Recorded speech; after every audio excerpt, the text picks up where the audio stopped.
So some of y'all that follow me, you know that I had restarted my life about 12 years ago after getting shot in the face with a 44 by a home intruder. I was blind. I had to learn how to walk with a walker. I had severe post-traumatic stress disorder and traumatic brain injury. Well, I had laid around for about 2 years drinking, doing all the drugs I could do, just trying to basically snuff out my life because I couldn't stand to live in my own skin sober for 5 minutes. I mean, 5 minutes of sobriety was just like being in hell because alcohol was not my problem. Alcohol was my solution to my problem. My problem was me, who I was, and the fact that I couldn't handle life on life's terms. That was my problem. And I had got some trouble. I got locked up over some petty stuff, and I got sentenced to do some AA meetings. And of course, I do everything in my life alcoholically. Alcoholics and addicts are just like that. We're either all in, both feet in, or we're not in it at all. It's 100% or zero. There is no in between. We're just like that. So I'm like, I'm going to do all these AA meetings. There was like 12 or 13 AA meetings I had to do. I'm like, I'm going to knock them all out, get them out of the way. So I'm going into these rooms and seeing these men live sober. And at first I'm like, bullshit, these guys ain't really, there ain't no way people are making it through life sober. I really didn't believe that anybody got sober. I've been an alcoholic for 30 years. For 30 years. And so I did these meetings. I started working the steps. I started having some spiritual experiences, which started changing my life in a way that I had never had before. And so I ran with it. Of course, like any good alcoholic, doing everything 1,000%, running full speed. And that started a journey between AA meetings and going to the gym. If it wasn't for physical fitness, I don't know that I would have lasted. Because going to the gym was continually giving me the confidence every day that I went. Going to the gym was giving me that confidence boost. It was giving me that chemical boost. It was reshaping my body and my mind.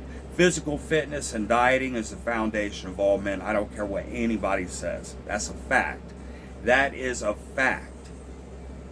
So between going to the gym and these meetings and getting sober and starting to learn how to handle my life, my emotions, my problems without the drink, without the dope. So that started my journey. And I was living in an alcoholic, drug addict environment at the time. The only place I could live was at my mom's house. And they hated my sobriety. Hated it. They were trying to sabotage my life because they couldn't get sober. Because their life sucked. So I got kicked out. I'm taking showers in Walmart parking lot with the snow coming down. I mean, taking whore baths with snow coming down a Walmart parking lot. So I started my own construction company.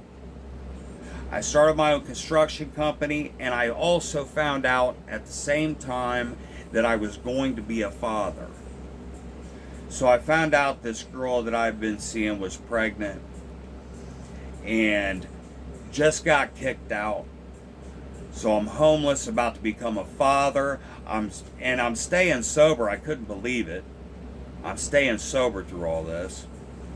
With some relapses here and there, but I was still working the program and still trying to get that embedded in my mind and in my soul and in my life. So I made 10 grand my second month. Got a place, got the hell out of there. And that started this whole journey of growth and change. A life that I had never knew.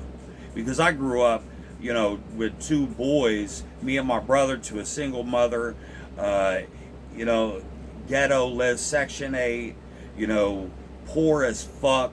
I had to steal to eat. My mom left home when I was like 15, 16 years old. And I always had a job. I had a job since I was like 14. But I couldn't keep my job. I had to move because my mom left home. I ended up going to jail, rehab, all that. That's the life that I come from, and you might relate to that, you know, whoever's watching this. But I never knew that people lived normal, sober lives, had functioning, positive relationships. I didn't know what any of this even looked like. I was a trailblazer in my own life in so many ways, because I started thinking like, man, there's people that own this house. I'd look at a huge house and be like, there's somebody that owns this. There's people that own these businesses. I'm looking around like there's people that are building, that are making money. I didn't even know what wealth was. I didn't even know the difference between wealth and money. You know, I didn't know shit. I never had anybody teach me anything in my life. My mother was so naive and ignorant, she never had anything to teach. And when my dad did come around, she beat his windows out with a baseball bat. I'm not complaining. I'm just explaining the life that I came from to the life I live today. Such a dramatic change. I understand both sides of the fence. I understand both sides of the fence is what I'm saying. Most people don't. There's a lot of people that only understand that one side of the fence, and they don't realize how much they can change who they are at their core, you know, and in their mind, their beliefs, which control their thoughts, which control their words, which control their actions and their reactions to life. I was an alcoholic and I was sick because I was maladjusted to life. I never had anybody give me the tools that I needed to emotionally survive. Anybody can go to work and make a paycheck, but how many people truly are raised with the emotional tools to emotionally survive? So many people are out here committing emotional suicide because they have no idea how to listen, how to communicate, how to have functioning positive relationships. You know, such two different worlds between the one I grew up in and the one that I live today, who I was then and who I am now.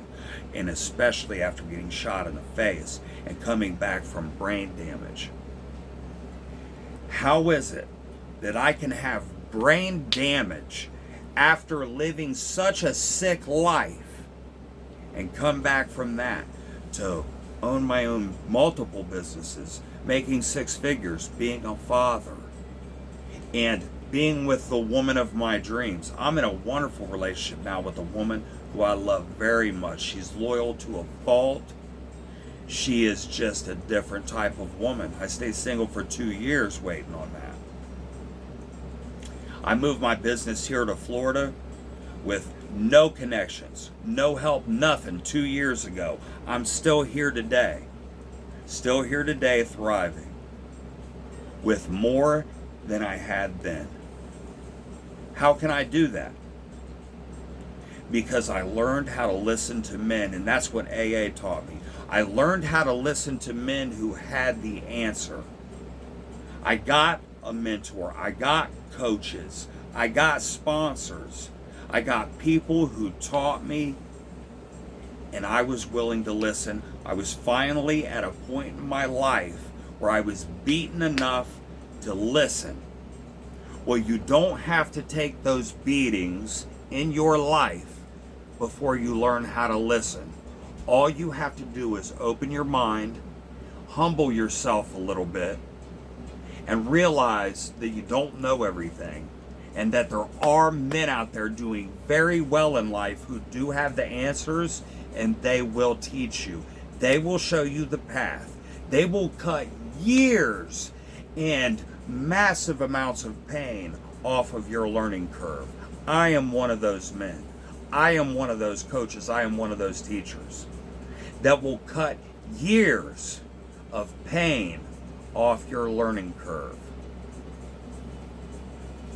All you have to do is get to a point in your mind where you're ready to live a different life, attach massive emotion, feel all the pain of your past, feel all the pain of your guilt, feel all the pain of your failed relationships, your regrets, the nights you were broke, you slept on a park bench, you were in a place you didn't want to be, drinking or taking something that you didn't want to, living that life.